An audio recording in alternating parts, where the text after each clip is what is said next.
it's rewarding to hear that you affected some people in a certain way. They may not even be able to tell you what you worked on, if it was their shoulder or their knee, but they remember their experience. Hey, I am really excited about this episode. We have Nick Cart and Paul Kreamer. They're the primary owners of Tri-City Physical Therapy. I want you to tune in to the part where they talk about being a physical therapist, basically a technician, to becoming owners of the company. It's a path that they took. They were slow and steady and methodical, and it's really, really valuable information. Here's the episode with Nick and Paul. So both of you guys are physical therapists, and you're the primary owners of Tri-City Physical Therapy, huh? And so how did all that come to be? In 1999, a French-Canadian therapist by the name of Francois R.A. opened Tri-City, and then brought on Andre Guerin that same year, and then moved to our present location, which is right behind Z, is right by Reds, in 99. And then I came on board in 2002, just as a staff therapist. Francois knew he was going to be moving back to Montreal, but he just didn't know when. So his father had prostate cancer, and he is a twin, and his wife is a twin. No. And then they wanted their 3 children to experience the French-Canadian way of life. So in 2004, Francois moved back to Montreal. And so then it was just Andre and I for several years. And then 2012, Mr. Nicholas Cart came on board, finished PT school. You know, we spent 10 years, just Andre and I. Yeah, I didn't. I didn't 8 years probably. That it was 8 10 years. full years, 8 just years. the two of y'all. And then, it expanded when Nick came on. When I came on in 02, we annexed 1,000 square feet. We were just 1,000 square feet, annexed another. Nick came on, we grew. We added a couple of therapists. We added a PTA. And in 2017, we added a full-time physical therapist. So 19, we annexed another 1,000 square feet. So Right there. I'm sorry, 2016, we annexed the third, and then got busier. It was definitely a slow growth, no doubt, which was been beneficial. And then in 2019, we opened the second clinic, which On is where Johnson Nicholas Street. Cart is presently. Yeah. So May of 2019 Yeah, it was Memorial Day. or June. June. You remember that pretty 25th, well, huh? maybe, yeah. Yeah, so basically June of 19, we've had 2 clinics open, and so have grown through those years. A slow growth. Yeah, well, and now- and slow and methodical. And what I love about you guys is you grow when you need to. You don't do anything in advance. You don't take too many risks. But the Johnson Street location has definitely worked out. Oh, it's been an incredible location just from the growth of Lafayette into that area and the rooftops out there. Just it's easily accessible for people. And before that, there wasn't really many out there. Yeah. Now there's a few more into Maurice and Abbeville. But yeah, it's been an incredible Yeah, that's huge. spot. Speaking of locations, what kind of advantage did you guys have being right next to Reds? Oof, that is one amazing, call it fortuitous, but Yeah. I don't know if that was the planning, but it's 1 block off of Johnson Street. So, Yeah. a little bit more affordable just being 1 block. But right now, the visibility next to Reds, which is 10,000 or more members, and the visibility has been amazing. We have patients that go work out, then come to us afterwards, or come to us first and go work out. Mr. Red himself has been a great ambassador for Tri-City, Yeah. and his son is doing that as well. So what a great location. Yeah. Lucky, it's timing, say timing and is a bit timing. I'm pretty sure timing I'd and have location. I have to ask Andre, but I'm pretty sure there was some thought that went into that. you know, Right. and thought when you chose Johnson Street. Most definitely. So both of you take on the clinical director at your respective clinic.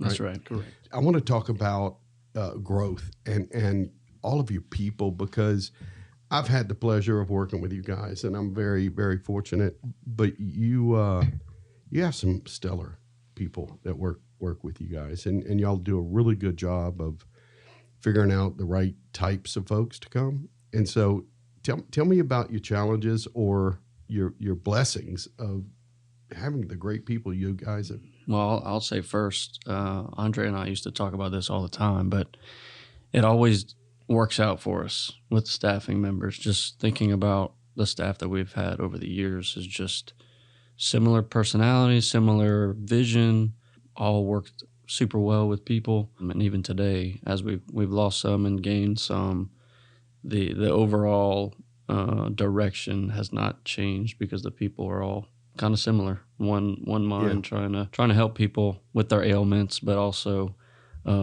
just help them get back to doing the things they love. Well, I feel like you guys do a good job of attracting the right employees, team members, but they all understand the vision. And it seems that you are doing a really good job of communicating with a lot of clarity about where you're going, who you're looking for, and what you're doing. Any secrets there? Well, there was this coach that taught us a little bit about hire slow, fire fast. It's definitely mostly Jeff. We don't want to give too much credit to Andre no over the years, but he deserves some credit. Andre deserves a lot of credit too. Oh, most definitely, most definitely. Yes, drove the ship for once Francois left, in 2004 all the way to 2024, so 20 years. Of driving it and instilling in us, and But yeah, so we've certainly been blessed as far as the people that we've hired, from the front of the house to the techs, to the skillful therapists that we've had. It's just been super blessed. Well, and we can't forget though that you guys have taken on true leadership roles. With Francois, I didn't have the pleasure of meeting him, but I know Andre well, and they've been real good leaders. And you guys have really picked up the mantle, and you're pushing forward as leading Tri-City into the future. So is that a challenge for you, or have you just enjoyed it, or you was Andre a model that you guys have gone in? Because you guys really are doing a great job, and I'm not just saying that. What are some of the things that you've learned along the way that have helped you lead? When you talk about Andre, I often joke because I'll say things to staff members that I'm like, well, man, that sounds like Andre. It's just coming out of my mouth, which is so funny. But he did such a good job leading by example. Yeah. And I think that's what has been instilled with us, whether directly or indirectly, of him coaching us, just observation. And, I was so new to it in 2012 when I came. I didn't know any different. I didn't have any other mentors or other bosses. He was, and Paul too, but the lead by example thing I think is important. The staff members, kind of, whether or not they could tell you directly certain aspects or attributes that they've learned from us, I think the example that we show up and do every day is important. And it's different in our profession because the bosses usually, not always, but usually are also doing the work right by them in the same room. Yep. And so it's a unique aspect. So they're able to kind of do things that we do and what we try to instill. It's by proxy that they can pick up on that too every day. Yeah, no doubt about it.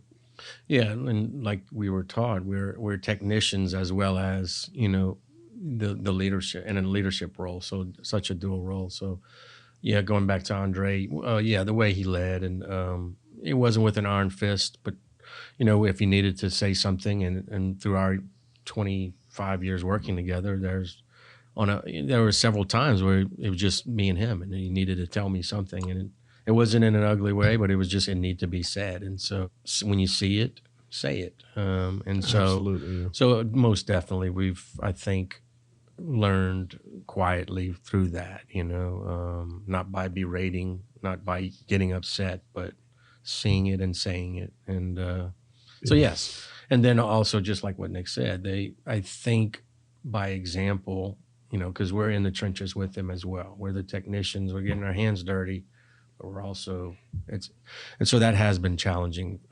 exciting, energizing, but challenging. A different role, no doubt. For me, for years, a wonderful first mate. Yeah. Very, very amazing first mate. But just now different. So excited. It's definitely different. It's more stressful. It's a greater responsibility, but for those reasons. Yeah. You kind of touched on the fact that y'all are both technicians as well as leaders. And, Michael Gerber, the author of E-Myth Revisited, always says there are three roles that we all play: leader, manager, and technician. And it's really hard when you have to play all three, but at times we do.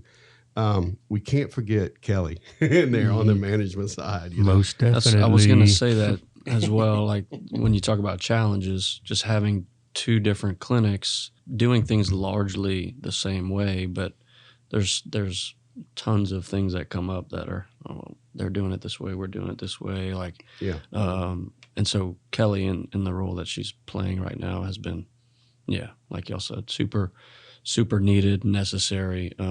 Just the go-between, the communication that she affords us to be able to be on the same page is absolutely necessary. Yeah.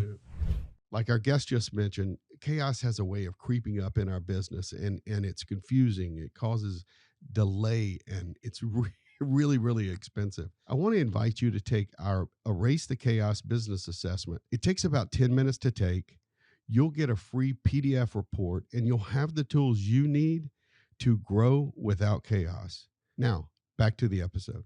So the cool thing, you have it all covered: your technician role, the management role, and the leadership role. And again, I just want to commend y'all for taking charge and doing that, because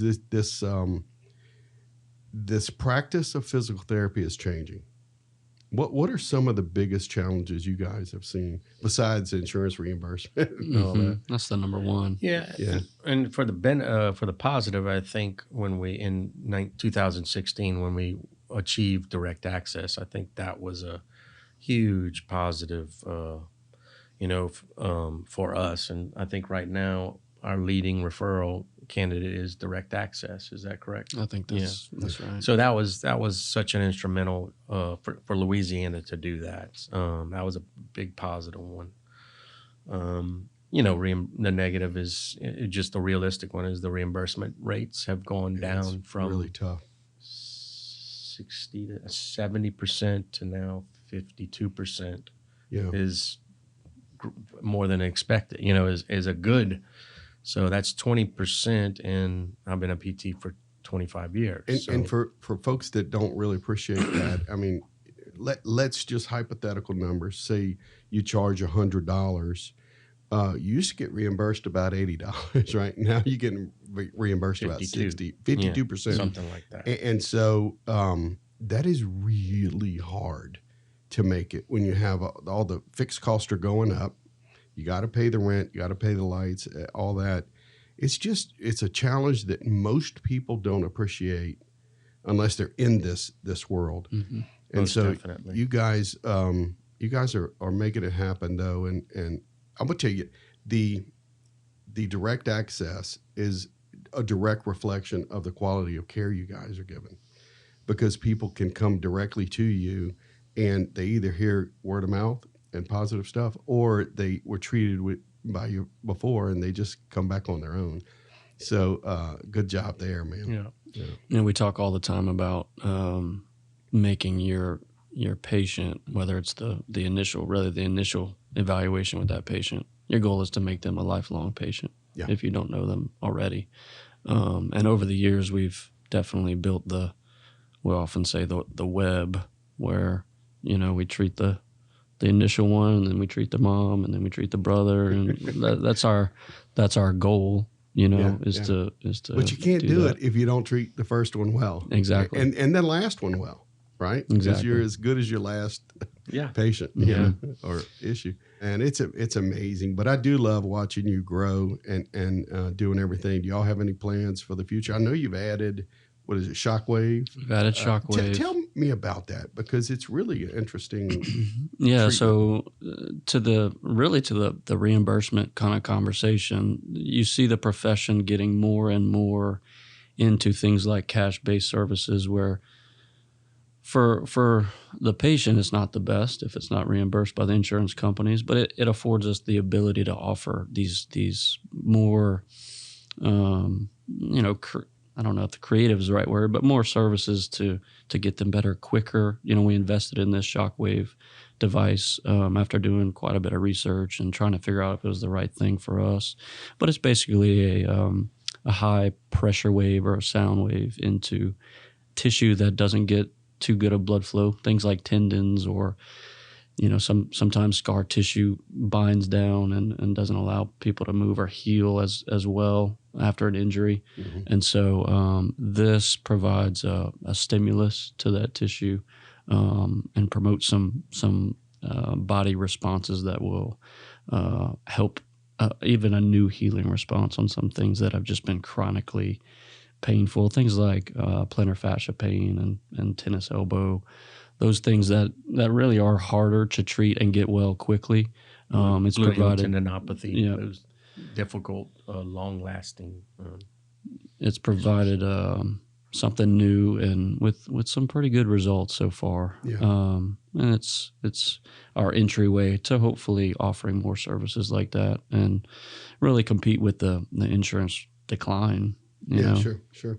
And an entryway to other referral sources, a foot orthopedic foot specialist, found out we had it. So that was just a great talking point and another way that we can introduce. And then another surgeon who has diagnostic ultrasound in his clinic sees exactly where the scar tissue is. And he said, hey, can you do it right here? So it's just the technology is increased, the accuracy, but the depth that we can go, and the treatment time is 7 to 10 minutes. Oh my goodness! So it's not a long treatment time. So just because I'm not sure, if you have a tendon and it doesn't get blood flow like muscles and other joint areas do, you can use the shockwave and it does something to the tendon that allows blood flow to come, so healing begins. That's right. It does a few other things too, but essentially, yes, it just makes perfect sense when you break it down like that. Yep. And most of the time, they will be sore for a day or so, but I've had plenty that same treatment day, they're feeling substantially better. So it has good buy-in as well. Mm-hmm. These individuals that have been dealing with something for 3 months, 6 months, a year. I dealt with plantar fasciitis for 4 years, and I wish I'd have had that. Now I have 2 tennis elbows and 1 plantar. We need to get you in. I need to get in, man. The shockwave is calling. I'm telling you, I'm going to walk out there sore as I can be, but ready to recover. What else new is out there in the physical therapy world or things that you can treat? Diagnostic ultrasound is, on the rise, for sure, in the PT clinic. And, it's an expensive intervention or, to get into that field, but very interesting. And that is definitely on the horizon, where you can accurately see where the tissue trauma is through ultrasound. And then, okay, this is where we're really going to focus. Or you can even go back and say, doc, your orthopedic surgeon say this is, without, so there are certainly some benefits. Yeah, but, that's interesting. Functional dry needling has been around for 15 years or so. So that's pretty impressive too. I had that done, and I'm gonna tell you what, it's weird at first, but it's very neat. It's almost the same sort of principle. It brings blood flow to the area. It is a similar principle. The mechanism is different, and the dry needles I find to be very effective with muscle tissue, where you're trying to target tightened and trigger points, if you will, to those individual muscle spots. But you can use shockwave on muscle as well, so it's got some similarities to it. Yeah. If somebody's scared of needles, exactly. If they don't like needles, we have something else to offer. Yeah. So here's what I want to know, and I want to hear from both of y'all. Why did you get into physical therapy? I mean, because it's really extensive patient care, and it's incredibly important. So why did you do it? Was it just attractive to you? My father was a pharmaceutical salesman. Mother was a RN. And I knew from my own self-awareness that I could definitely not sit behind a desk, having a little bit of energy. So I knew a lot of energy. a lot of energy, positive and negative. But I knew that I had to, and I really knew it was going to be working with people, visiting, whether it was going to be sales, whether it was going to be something in the medical. And that's what I just knew. And then on my fourth semester, I wasn't making such great grades, semesters 1, 2, and 3. And then a light went on. I had two family friends, Stephen Kreamer, a wonderful physical therapist, and Monica Trempanier. They were both physical therapists, about 5 years older than me. Mm-hmm. And so I visited with them and just kind of, I felt like that was going to be my path. And so in my fourth semester, I went to class a little more often. I studied a little more often, and I did well. And then I was like, maybe I can do this. And so from then on, I did what I needed to do, volunteering, making better grades, those type of things. Yeah. So that's how. There are a lot of lessons in your lesson there. You know, you found something you're passionate about that you enjoyed. So guess what? You went to class a little more, you studied a little longer, and you worked a little harder. Yeah. That's awesome. That's great. What about you, Nick? So I guess when I really go back to the very beginning, I wasn't even aware of the profession until my dad had a really bad fall, broke both wrists, his big toe. It was pretty significant. Fell off of a scaffold. Oh. That was not being monitored, I guess, at the time. And so he ended up at Tri-City. Andre was his therapist. I don't know if you ever treated. That was before me. Before I got there. Yeah, that was in '99. So they must have just moved to the new office. But anyway, that's the first time that I was aware of it. And so, not that I went with him to his appointments or anything. I had always, from then, kind of heard about it a little bit. You know, I liked sports. I liked science, human body, maybe a fit. So I really wasn't sure even getting into college. Started out in biology just in case, but to keep my options open.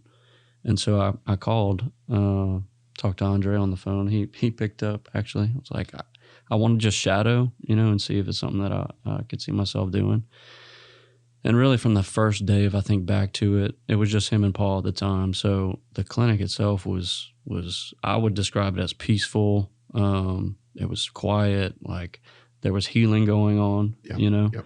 And you had just witnessed your father heal from a pretty rough fall. Right, exactly. And so whenever I kind of saw that, and then the interaction with the patients they talked about their injury for the first, 3, 4, 5 minutes. And then everything else was, how's your family? How's so-and-so? Like, what do you think about this? It was just very conversational. And I really liked that. Just when I thought about maybe going to med school, I could see myself wanting to spend more time with patients. We're seeing these people sometimes a couple times a week, for months on end. And so you really get to build a relationship with them. And it's a very fulfilling career. Yeah. And that kind of moves us into your lifestyles. You're not working 300 hours a week or anything. You know what I mean? You have nice lives. And for future physical therapists out there, it is a great career. And, from both of your experiences, you were able to capture some of the skill sets and talents that you have.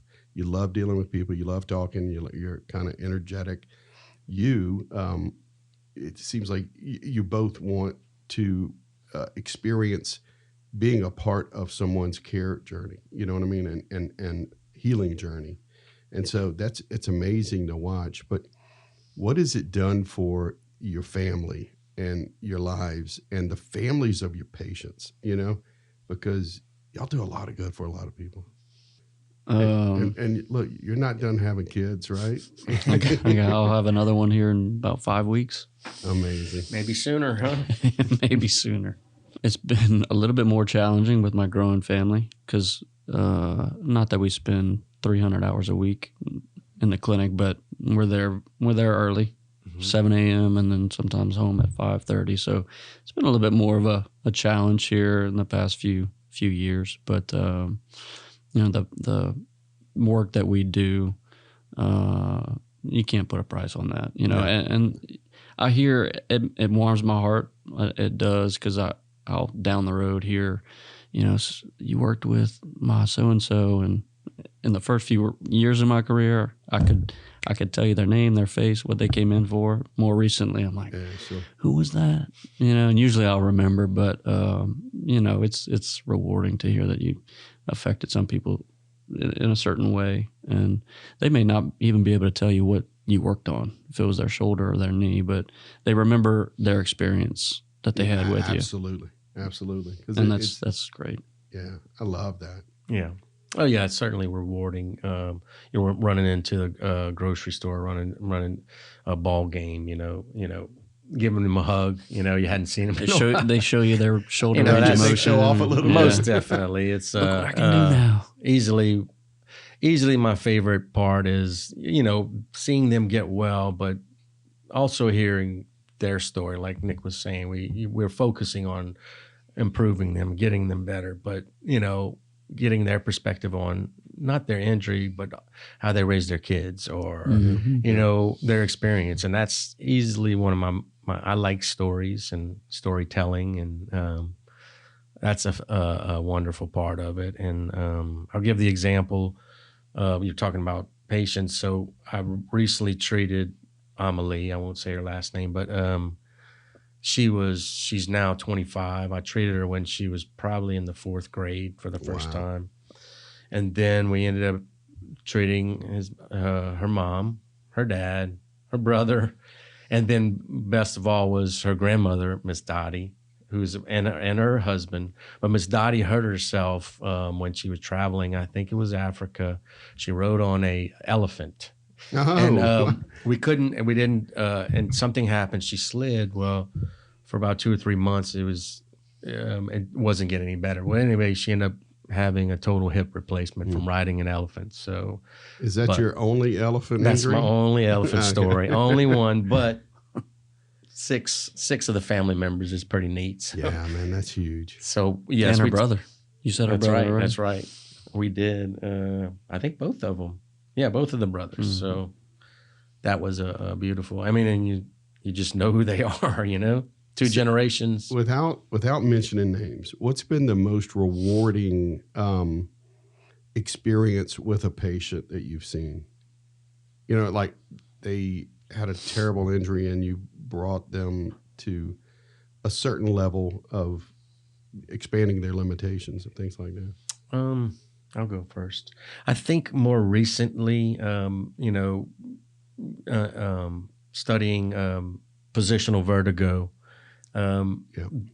Those patients, they're in a bad way when they come. I've experienced it. And I recently, it's this week, I'm going to discharge this patient Wednesday. But I mean, they're in a really bad way and really thinking that their life is going to be like this. And so you're really only doing a few, you do the Epley, you do the Dix Hall Pike, and it shows you the nystagmus, and through a series of movements, the Epley maneuver. It really isn't a long treatment. You guide them, you tell them what to do. But the thankfulness after they feel better is like they think you're something, They're like, well, you are though. You are, but you're just doing somebody who's been through that. Yeah, I ended up going to 4 different physical therapists, audiologists. Mm-hmm. I had a sinus surgery in this effort to get treated. It's depressing. Yeah. I mean, because you wake up and the world's spinning. So thank you for sharing that. Oh, yes. And so Miss Gail, she, it's just, all we're doing is a few things, but you're like, they think you hung the moon for a little while. Huge. So it's pretty cool. Pretty cool and pretty simple. Yeah, I love that. Yeah, I'll say along those lines of just when people come in, I always say this: when people come in our door, they don't want to.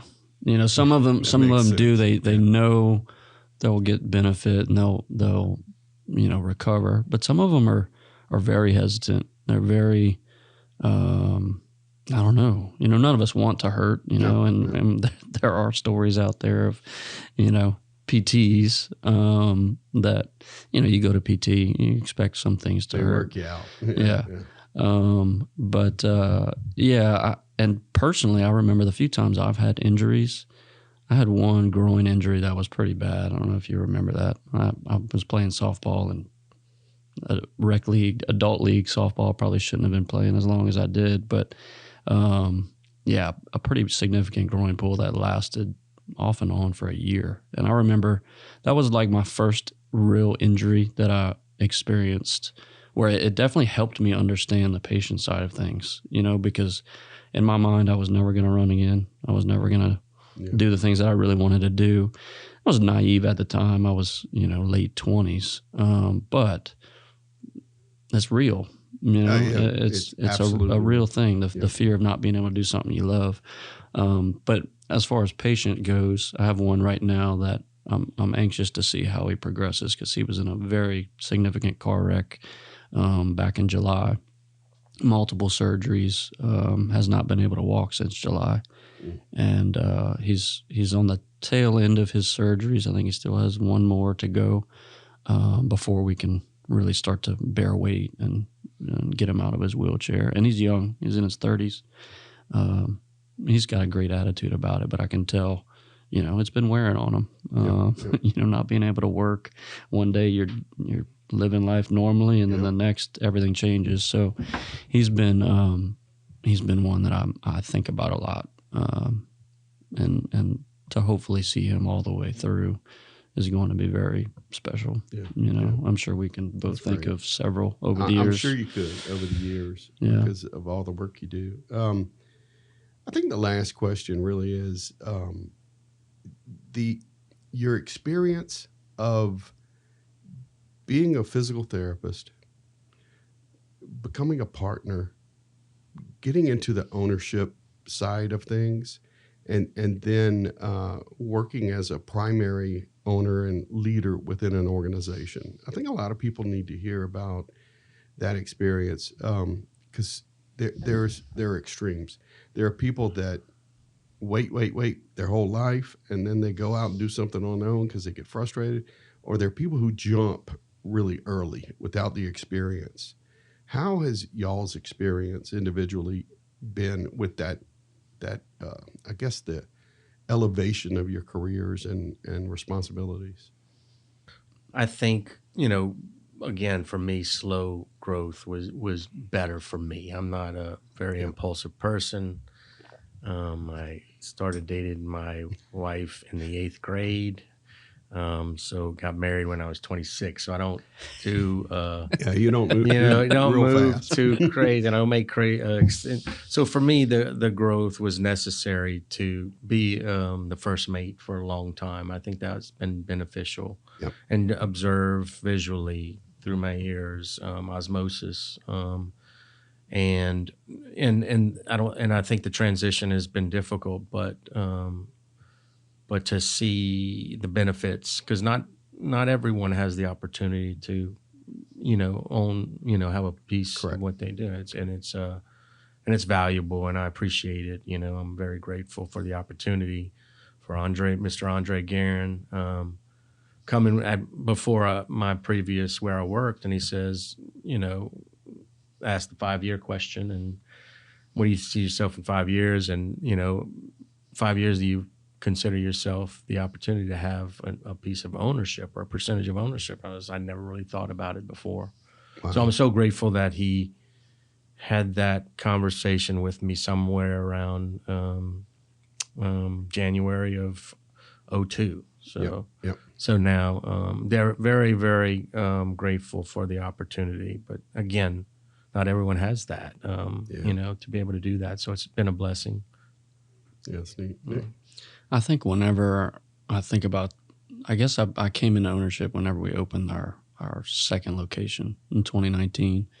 Since then, just the amount of, like you said, blessings and challenges all interwoven into the ownership umbrella has been a great journey. When I think back to like we've talked about, working with you and just kind of understanding business, understanding staff, how to what's your slogan? Hire slow, fire fast. No. As a coach, I have a lot. As people grow, companies grow. As people grow, companies grow. And I'm a firm believer in lifelong learning. And so the like Paul, I never really, I guess in the back of my mind, thought about ownership, but life necessitates that too sometimes. Yeah. When you have the opportunity, with a growing family, I've been thankful to come into that. Yeah. But most of the time I welcome challenges like that, whether it's through reading books and podcasts. I've always been wanted to be on a podcast, so thank you, by the way. Hey, here you go. So you want to co-host? Yeah, maybe so. But yeah, there's been so many lessons learned throughout really the past year or two, and even before that. And there's a lot to learn. Oh, yeah, a lot of mistakes to make and lessons to be learned. There's an aha moment for you, right? We all have so much to learn. We all have so much opportunity for growth. I feel sad when people get to a certain stage of life and they think, well, I'm here. I don't need to do anything else. And they just stop. We all have to grow. Mm-hmm. And so thanks for bringing that up. Yeah. I mean it, because it's important for everybody to hear. It's funny whenever, I don't know if you've experienced this, Paul, but there's been so many patients that I've had that have retired and then, 2 months, 3 months after, they come in with all kind of ailments, all kind of, and they anxiety a bit. Yeah. And I guess in our minds we think, man, well, let's get to retirement and then we can live. And, our work does a lot for us, and our growth does a lot for us. 100%. I see it. I'm an exit planner, and so when a lot of companies are successfully exit, the owners exit their companies, they don't have a plan, and so that's why you hear me talking about what's your purpose, what's your next thing, because when you get to that point and you don't have a plan or you don't understand your purpose, then you're just there. Yeah, and you see so many people. You're alone with your thoughts, and the drive or the impetus to improve isn't there, and it's like Nick said, things start happening, shoulders start hurting. It's crazy, though. And it's very interesting, and I've definitely seen that aspect of life many times. So lesson learned: don't do it when you're ready to exit. Think of your next the sunset. Yeah, remember that. It's not always. Right off into the sunset. You plan while you're riding through that sunset. I agree for sure. That's our last light bulb moment. But that's good. Hey, thanks so much for tuning in to Lead, Grow, Live. I hope you enjoyed this episode, and I hope you got value out of it. Some of the things that I really love the most are both Nick and Paul's stories of how they've worked with patients and gone through the healing journey with these folks and the outcome and how appreciative these patients are. Also, if you or somebody would be a great guest on Lead, Grow, Live, please reach out to me at jeff@companygrowthacademy.com. And don't forget to like and subscribe so you never miss an episode.